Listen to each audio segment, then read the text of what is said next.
आऊं ॿुधाईंदो रहंदुमि त ॿार साहब असां पहिरीं BBC में वर्क स्टार्ट कई हुन PS40 ते नवी साहब ॿुधल अलहमदिल्ला 2 ॾींहंनि खां वठी ऐं हुते साबिक़ा MBA फरार साहब सां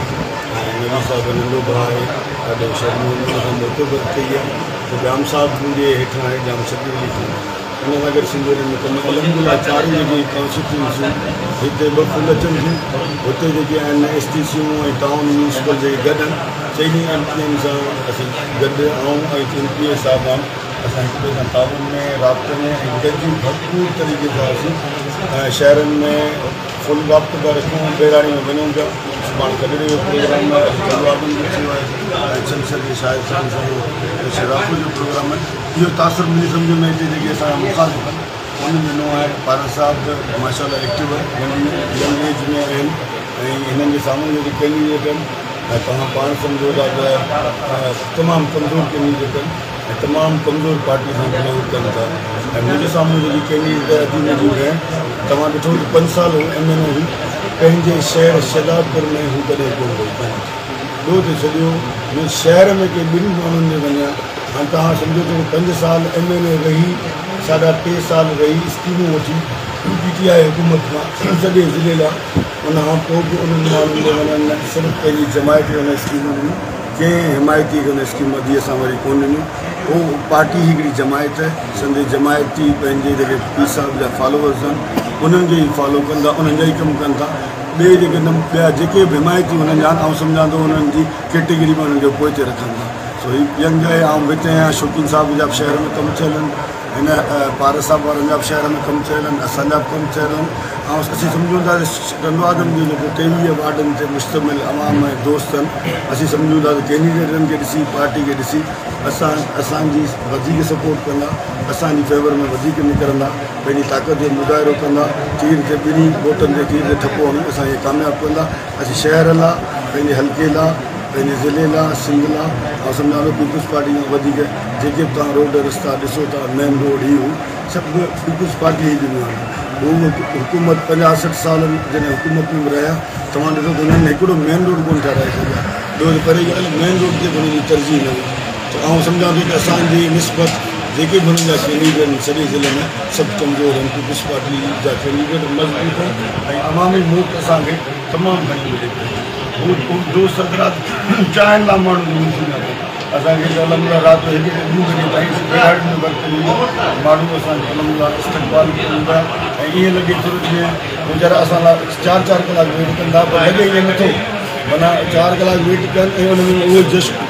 ऐं उहो जज़्बो उहा मोट असांखे वधीक मिले सभिनि खे बाक़ी ज़िले जा नतीजा कीअं ईंदा हिन पासे त तव्हांजी अलहमदिल्ला इंशाअल्लाह 5 MPN ते 2 MN ते पीपुल्स पार्टी जा कैंडिडेट कामयाबु थींदा इंशाअल्लाह उम्मीद वॾी आहे इंशाअल्लाह अवाम जी वोट घणी आहे बाक़ी ॾिसो था फेसबुक आउं सम्झंदो आहियां त सोशल मीडिया आहे उनखे हमेशह सचाईअ सां लिखणु घुरिजे हक़ीक़त लिखणु घुरिजे उन मां असांजा दोस्तनि जेके आहिनि GDA वारा ॿारहां जेको वॾो कूड़ था लिखनि हिकिड़ो माण्हू जॉइन थो करे त जेके पाण सां गॾु 5 ॼणा गॾु था अचनि उन्हनि जे विच में ॿाहिरि फोटो कढाए चवंदा कुठे लाॻंदा इहे सभु प्रोपेगेंडा नेगेटिव प्रोपेगेंडा आहे पीपुल्स पार्टी खे भरपूर वोट उहो असीं हुनजी मज़म्मत करियूं था अॼु बि सिंधोरे में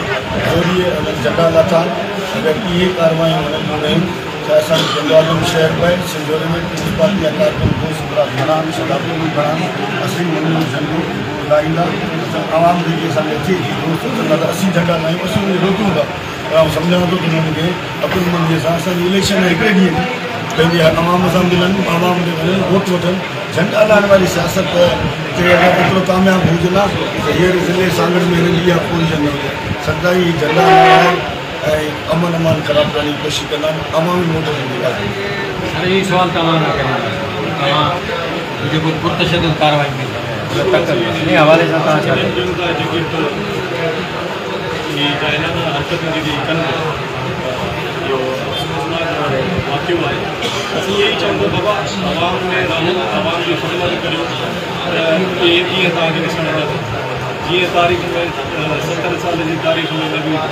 सांगड़ वारी सीट उते खां कामयाबु थियो आहे तो वो इन करे कामयाब थी वहाँ जो छोटे माण्हुनि सां उहा मोहबत उन्हनि सां कनेक्ट रहियासीं तॾहिं उहा पहुती। ऐं असीं अञा पंहिंजे माण्हुनि खे वर्करनि खे रुको वठूं, असीं अहिड़ो कदम न खणंदासीं। असीं अपील कंदासीं पंहिंजे वर्करनि खे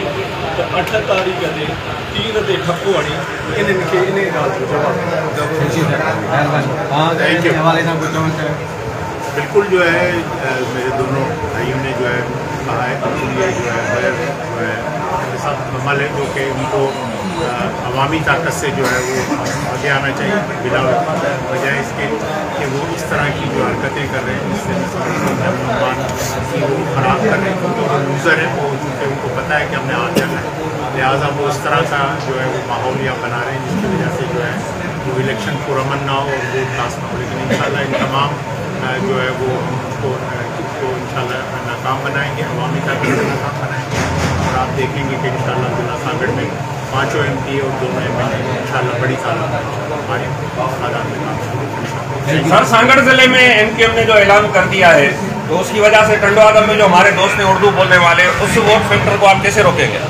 मेरे भाई, अगर उनका इतना वोट बैंक होता तो 23 काउंसलरों में 1 काउंसलर तो उनका कामयाब होता। तो मैं समझता हूँ कि उन्होंने अपनी जान छुड़ाई है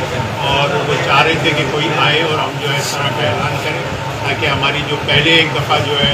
टोपी उतरी है दोबारा जो है वो ना उतरे। तो मैं समझता हूँ कि उन्होंने बड़ी अच्छी तरीके से और बड़ी जो है चालाकी से एक अच्छी हिकमत अमली से अपनी जान छुड़ाई। और दूसरे दोस्तों को भी जो खड़े हैं मेरा ख्याल है वो भी जल्द जो है वो जो है मतलब ये कि कोशिश कर रहे हैं कि शायद हमें भी कोई आके बिठा ले। मैं इससे ज़्यादा जो है कुछ नहीं